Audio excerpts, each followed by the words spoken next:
ইতিবাচক মিত্ৰতাৰে এনডিএ চৰকাৰে আকৌ এবাৰ যুঁজিম বুলি মন্তব্য ৰাজ্যিক বিজেপিৰ সভাপতি দিলীপ শইকীয়াৰ।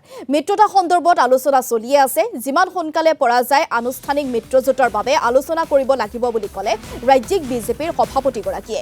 ইয়াৰ উপৰিও গৌৰৱ গগৈৰ পাকিস্তান লিংক সন্দৰ্ভতো সৰব হ'ল দিলীপ শইকীয়া। এছআইটিৰ প্ৰতিবেদনৰ পিছতে পাকিস্তানলৈ যোৱা বুলি গৌৰৱ গগৈ ক'বলৈ বাধ্য হ'ল বুলি ক'লে ৰাজ্যিক বিজেপিৰ সভাপতিগৰাকীয়ে।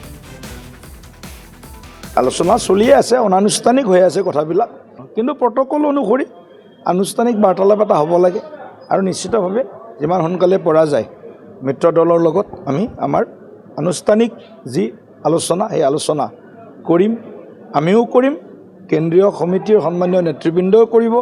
গতিকে এটা ইতিবাচক আমি মিত্ৰতাৰে আমি আকৌ এবাৰ অসমত এনডিএ হিচাপে নিৰ্বাচন যুঁজিম আৰু এনডিএ হিচাপে আমি অসমত আকৌ এবাৰ চৰকাৰ গঠন কৰিম। নাই চাওক, আমাৰ সংগঠনৰ এক আভ্যন্তৰীণ ব্যৱস্থা আছে, বিভিন্ন ইয়াৰ পেৰামিটাৰ্ছ আছে। প্ৰাৰ্থিত্ব প্ৰদানৰ ক্ষেত্ৰত জিকাৰ সম্ভাৱনাটো এটা ডাঙৰ পেৰামিটাৰ, তাৰ লগতে অন্য আৰু ৰাইজৰ কি ধৰণে মতামত আহিছে বা আহিব, এই গোটেই কথাবিলাক আমাৰ যি ছাৰ্ভে ইত্যাদি হৈ আছে বা হৈছে, তাত কিছু কথা ওলাই পৰিছে। ইয়াৰ লগতে পাৰ্টীৰ আমাৰ দলৰ কাৰ্যকৰ্তাসকলে কেনেকুৱাকৈ বিচাৰে, কি বিচাৰে। সদায় কৈ আছোঁ, আমি 126টা সমষ্টিতে নিৰ্বাচন খেলিম।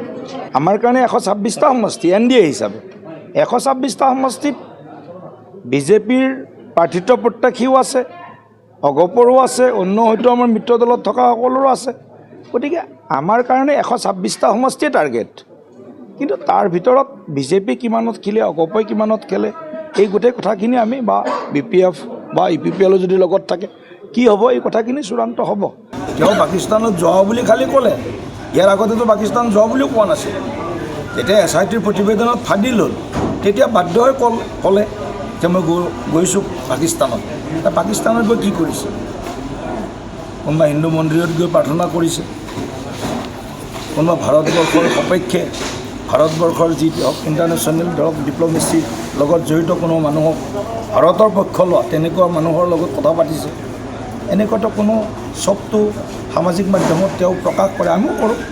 গতিকে আমি আমাৰ কাৰ্যসূচী আজি ক'ত গৈছোঁ, কালি ক'ত গৈছোঁ সদায় দি থাকোঁ। গৌৰৱ গগৈ ডাঙৰীয়া দি দিয়ক 10 দিন তেওঁৰ ইটেনাৰীটো ক'ত গ'ল, কেনেকৈ গ'ল, কোনফালেদি গ'ল, গোটেই কথাবিলাক প্ৰকাশ কৰি দিয়ক। আমি গৌৰৱ গগৈ আৰু বিজেপিৰ যুদ্ধ নহয়, এয়া কংগ্ৰেছ আৰু বিজেপিৰ যুদ্ধ নহয়, এয়া ৰাষ্ট্ৰৰ সুৰক্ষা, সাৰ্বভৌমত্ব, অখণ্ডতা আৰু পাকিস্তান প্ৰীতিৰ বিষয়ে।